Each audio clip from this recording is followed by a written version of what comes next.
स्वागत है दोस्तों आपके अपने YouTube चैनल एमपी प्रेरणा पर। दोस्तों आज की कहानी बड़ी ही ज्ञानवर्धक है, इसलिए कथा को पूरा सुनो, इसी बीच में छोड़ने की गलती मत करना। मित्रों, एक बार देवर्षि नारद पृथ्वी लोक पर भ्रमण कर रहे थे, तब उनकी नजर एक सुअर परिवार पर पड़ गई जो किसी घनघोर जंगल में अपनी जान बचाते हुए इधर उधर भाग रहे थे, क्योंकि उनका शिकार करने के लिए एक विशालकाय राक्षस उनके पीछे पड़ गया था।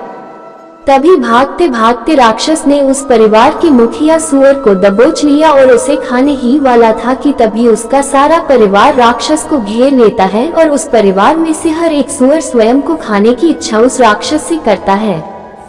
सुअर कहता है, हे राक्षस, कृपया आप मुझे खाकर अपनी भूख को शांत कीजिए। तभी दूसरी ओर सुअर के बच्चे कहते हैं, हे राक्षस, आप हमें खाए, हमारी संख्या बहुत अधिक है, हमारे कारण आपकी भूख बहुत जल्दी शांत हो जाएगी। उसी समय सुअर कहती है, नहीं राक्षस, आप मुझे ही खा जाइए, मेरा मांस अधिक मधुर और मुलायम है, जिसे खाने में आपको कई अधिक आनंद मिलेगा और सबसे पहले आपने मुझे ही पकड़ लिया है। मित्रों, सुअर और उसकी पत्नी का एक दूसरे तथा परिवार के प्रति त्याग की भावना को देखकर देवर्षि नारद अचरज में पड़ जाते हैं और उनके बारे में जानने हेतु गोलोक में भगवान श्री कृष्ण से मिलने जाते हैं। तब श्री कृष्ण नारद मुनि से कहते हैं, हे मुनीश्वर, आपका स्वागत है। मुझे ऐसा प्रतीत होता है कि आप किसी गहरी सोच में डूबे हैं। तब नारद मुनि कहते हैं, हे प्रभु, आपको मेरा प्रणाम, कृपा करें और इस भक्त की दुविधा को दूर करें। प्रभु, आज जब मैं मृत्युलोक पर भ्रमण कर रहा था, तब मैंने एक अत्यंत विचित्र घटना को देखा। एक सुअर अपनी पत्नी और परिवार से बातें कर रहा था, जबकि वह सभी मृत्यु के सामने एक दूसरे के जीवन की भीख मांग रहे थे और एक राक्षस के निवाले बन चुके थे। हे प्रभु, मैं जानना चाहता हूँ कि एक सुअर के मन में ऐसी भावना कैसे आ सकती है और किस पाप के कारण वे सुअर बने थे तथा उनके पूर्व जन्म के कौन से पापों से ऐसा हाल हुआ है। मित्रों, श्री कृष्ण कहते हैं, हे मुनीश्वर, आप जिस सुअर की बात कर रहे हैं, उन्होंने पूर्व जन्म में कई सारे पाप किए थे, इसलिए उन्हें ये सजा भोगनी पड़ रही है। आज मैं आपको पति के साथ भोजन करने से क्या होता है, इस विषय में इसी सुअर और उसकी पत्नी की कहानी सुनाता हूँ। मित्रों, श्री कृष्ण कहते हैं, हे मुनीश्वर, यह एक सच्ची घटित घटना है। जो भी स्त्री पुरुष इस कथा को पूरा ध्यान से सुनता है, उसके मैं 21 अपराध माफ करता हूँ और मृत्यु के बाद उस व्यक्ति को गोलोक में स्थान मिलता है। हे मुनीश्वर, एक समय की बात है, मथुरा नगरी में एक विक्रम नाम का क्षत्रिय ब्राह्मण था, जिसका जन्म ब्राह्मण कुल में हुआ था, किंतु वह उस नगर के राजा अंगद का अंगरक्षक, मुख्य सलाहकार और सेनापति का काम करता था, इसलिए उसे क्षत्रिय बनना पड़ा। वह हर समय अपने राजा के साथ रहता था और उनकी हर क्षण रक्षा करता था।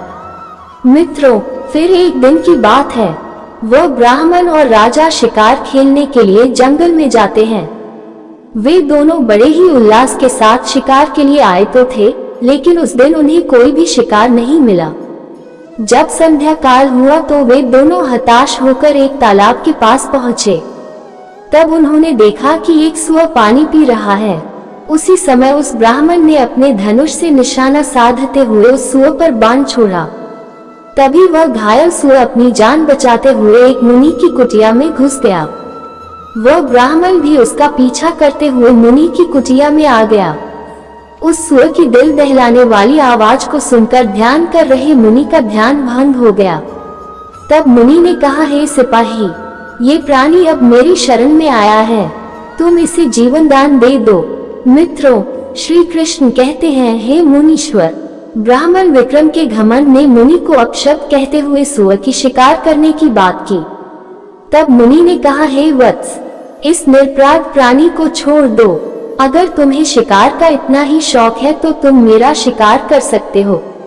तब ब्राह्मण विक्रम कहता है, हे मुनि, आप व्यर्थ ही मेरा समय गंवा रहे हैं, आप इस सुअर को छोड़ दो। मैंने राजा को वचन दिया है कि मैं इस सुअर के बिना वापस नहीं लौटूंगा। ऐसा कहकर उसने सुअर पर बाण चला दिया। उस सुअर के रक्त से मुनि और उनकी कुटिया अपवित्र हो गई। तभी उस मुनि ने कहा, हे मूर्ख, तुमने आज समस्त क्षत्रिय जाति को कलंक लगाया है। तुम नहीं जानते कि एक ऋषि के घर में किसी प्राणी की हत्या करना महापाप होता है। तुमने आज मुझे भी कलंकित किया है। तुमने अत्यंत क्रूर कार्य किया है। इसके लिए तुम्हें मैं क्या ईश्वर भी क्षमा नहीं कर सकते हैं।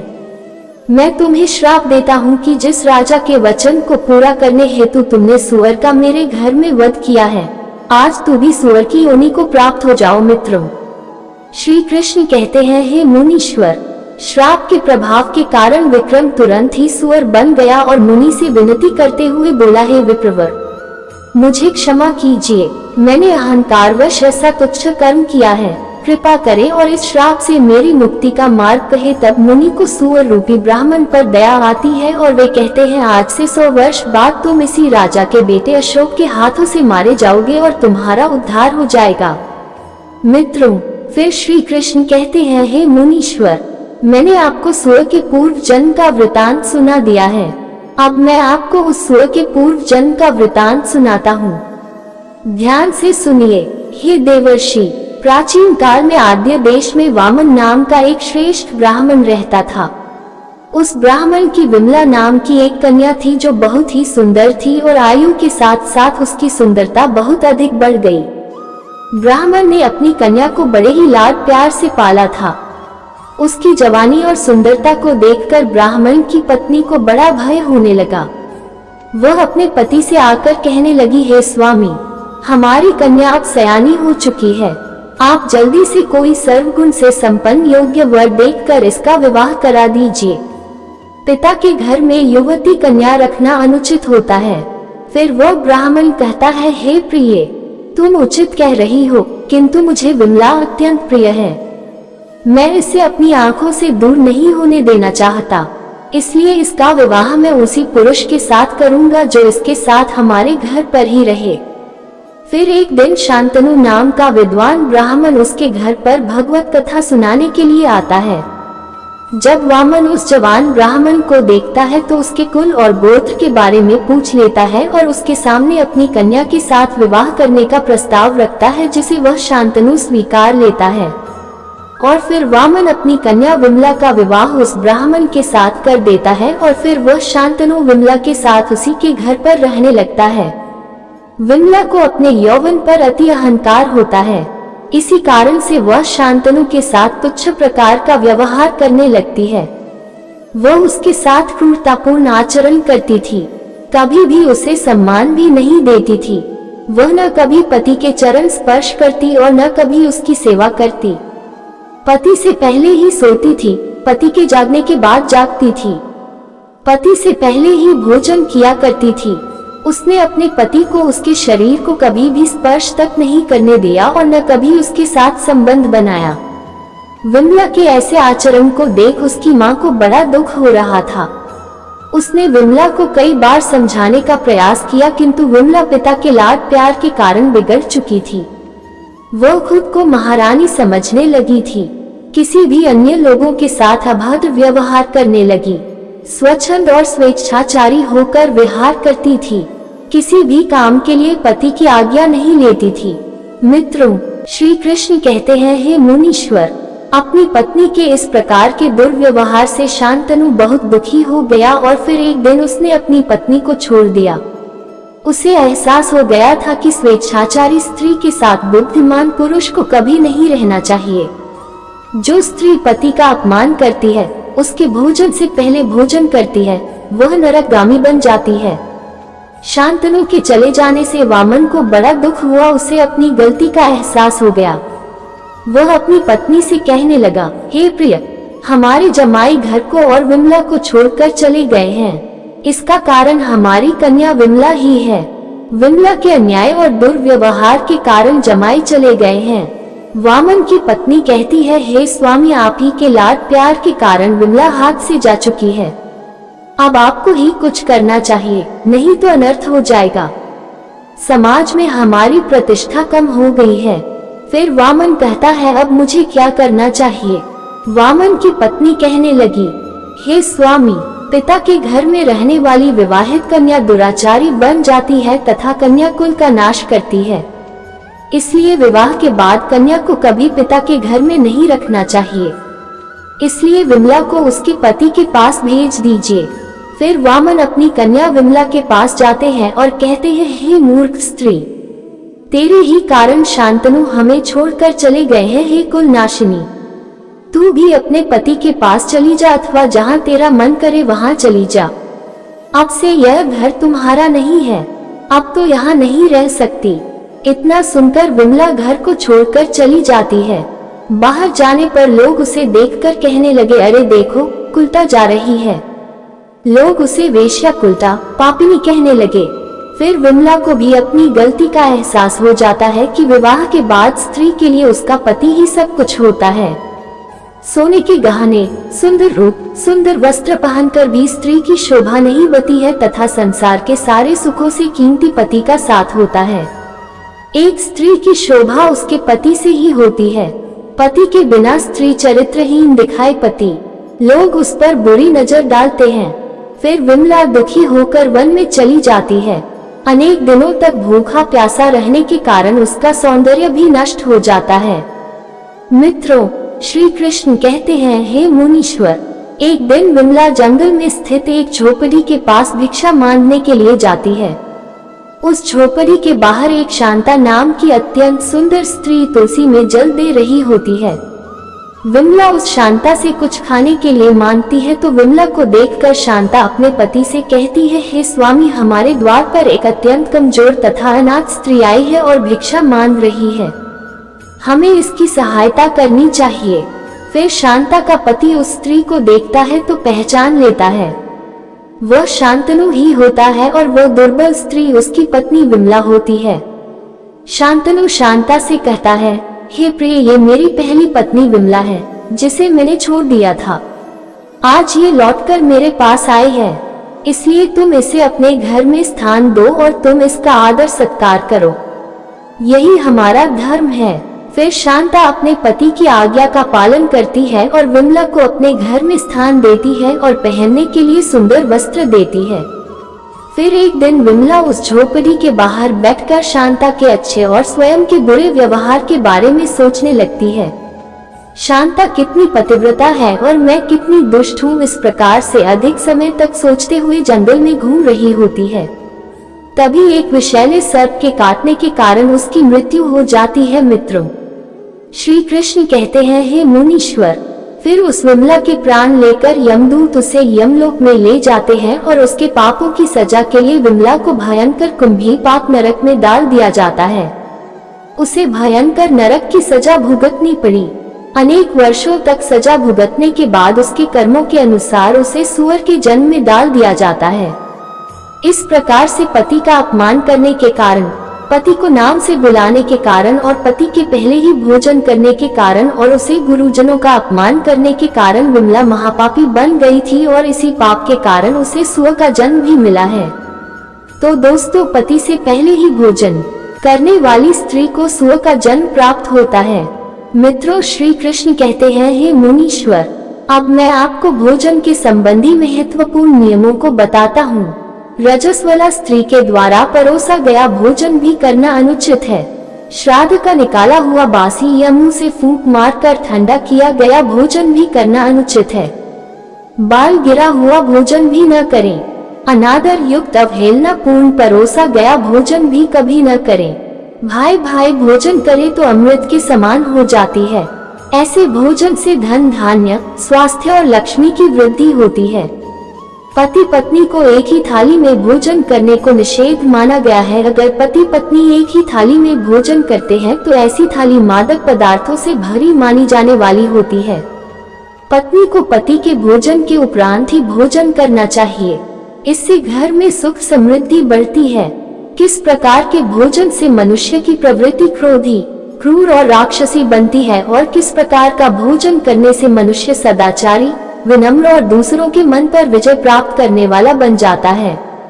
मनुष्य जिस प्रकार का भोजन करता है उसे उसी प्रकार का देह और विचार भी प्राप्त होते हैं। अतः धन की देवी माँ लक्ष्मी की प्राप्ति के लिए भी मनुष्य को उचित भोजन सामग्री का ही चुनाव करना चाहिए। मनुष्य चाहे गरीब हो या धनवान हो, वह चाहे राजमहल में रहता हो या वन में, उसे अपने देह की तृप्ति के लिए भोजन अवश्य ही करना चाहिए। परंतु इंद्रियों की लालसा में इतना भी उन्मत्त नहीं हो जाना चाहिए कि वह तामसिक एवं राजसिक आहार का सेवन करके क्रोधी, क्रूर तथा निष्ठुर बन जाए। तामसिक भोजन करने वाला मनुष्य अपनी मान मर्यादा, संस्कार एवं अपने शील को भी नष्ट कर लेता है और दुष्कर्म का मार्ग पकड़ लेता है। राजसिक भोजन करने वाला क्रोधी, आलसी तथा हिंसक बन जाता है। किंतु जो मनुष्य ईश्वर का नाम लेकर सात्विक भोजन का आहार लेता है वह देह से तो शुद्ध होता है, साथ ही उसका मन भी पवित्र और सुंदर हो जाता है।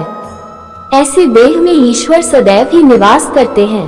श्री कृष्ण कहते हैं, हे मुनीश्वर, खाने के 3 घंटे पूर्व बना भोजन जो ईश्वर को बिना प्रसाद चढ़ाए ही ग्रहण किया जाता है वह तामसी ही होता है। मांसाहार भी तामसिक भोजन में भी आता है। ऐसा भोजन राक्षसी प्रवृत्ति के मनुष्य के लिए अत्यंत प्रिय होता है। जो स्त्री देवी देवताओं की पूजा करती है उसे तो कदापि तामसिक आहार ग्रहण नहीं करना चाहिए। इससे उसे उसकी पूजा का कोई फल प्राप्त नहीं होता है। ऐसी स्त्री के घर से लक्ष्मी भी चली जाती है और घर में क्लेश और अशांति बनी रहती है। अतः हम जिस प्रकार का भोजन करते हैं उसी अनुरूप हमारी प्रवृत्ति भी बन जाती है। बिस्तर पर बैठकर, दहलीज पर बैठकर भोजन करना सर्वथा अनुचित है। बिस्तर पर बैठकर भोजन करने से मनुष्य की आयु कम होती है, शरीर में विकार निर्माण होते हैं। जमीन पर बैठकर भोजन करने से शरीर के अंदर की गर्मी जमीन में प्रवेश करती है, लेकिन बिस्तर पर बैठने से यह शरीर के अंदर ही रहती है। इससे रोग निर्माण होते हैं। वहीं दहलीज पर कभी बैठकर खाना नहीं चाहिए, इससे दरिद्रता आती है। मित्रों, श्री कृष्ण कहते हैं, हे मुनीश्वर, ईश्वर को और गाय को भोग लगाए बिना किया गया भोजन भी तामसी ही होता है। यह मनुष्य को अधोगति की ओर ले जाता है। दूसरों के मुंह से छीनकर खाया हुआ भोजन अथवा दूसरों को भूखा रखकर स्वयं छिपकर खाया हुआ भोजन दुख, दरिद्री और बर्बादी ही लेकर आता है। भोजन को सदैव ही बांटकर खाना चाहिए। भोजन करने से पूर्व मां अन्नपूर्णा का धन्यवाद करना चाहिए और भोजन को कभी फेंकना नहीं चाहिए। जितना आवश्यक हो उतना ही भोजन लेना चाहिए। शास्त्रों में भोजन को परब्रह्म ही कहा गया है, अतः भोजन का अपमान साक्षात श्री कृष्ण का ही अपमान माना जाता है। भोजन के बाद थाली में हाथ नहीं धोना चाहिए, इससे पितर देवता रुष्ट हो जाते हैं और मनुष्य को पितृ दोष लगता है। श्री कृष्ण कहते हैं, हे मुनीश्वर, अति भोजन करने से अनेक रोग उत्पन्न होते हैं, आयु घटती है, लोक में निंदा होती है तथा अंत में सद्गति भी नहीं होती। उच्छिष्ट मुख से कहीं नहीं जाना चाहिए, सदा पवित्रता से रहना चाहिए। पवित्र मनुष्य यहाँ सुख से रहता है और अंत में स्वर्ग में जाता है। भोजन के तुरंत बाद पानी नहीं पीना चाहिए, इससे जठराग्नि शांत हो जाती है और भोजन अच्छे से नहीं पचता। भोजन हो जाने के बाद कसरत नहीं करनी चाहिए। भोजन के बाद थोड़ी देर तक बैठकर घूमना चाहिए। भोजन के तुरंत बाद भी नहीं सोना चाहिए। भोजन करते समय बातें नहीं करनी चाहिए। हंसते हुए क्रोध में भी भोजन नहीं करना चाहिए। भोजन करते समय पहले के 3 निवाले मौन रहकर ग्रहण करने चाहिए। तो मित्रों, आपको ये कथा कैसी लगी कमेंट करके जरूर बताएं। साथ ही कमेंट में जय श्री कृष्ण अवश्य लिखें। हमारे चैनल इनके प्रेरणा को सब्सक्राइब करना न भूलें। आप सभी का धन्यवाद।